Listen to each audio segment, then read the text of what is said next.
তাহলে এখন মালটা কি করবো? দাও এখন মাল দিয়ে এখন ঠাকুরের সান্ত্বনা দিতে হবে দেখছি। যাই মা ঠাকুরের সান্ত্বনা দিয়ে আসি। দাদু দাদু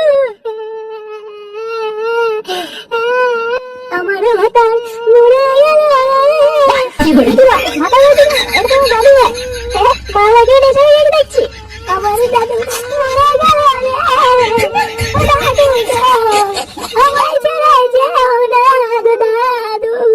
আরে বাহ, এটা সারা ভাবে গান হয়ে গেল মনে হচ্ছে। এটা কি তাই বলতে পারে? তাই তো দেখছি ওরা একটা কথা আমার মাথায় চিন্তাই ঢুকছে না। কি কথা? আচ্ছা দাদু বলেছে গান, কিন্তু ফুটো গানছে কেন? তা ঠিকই বলেছিস, আমার তো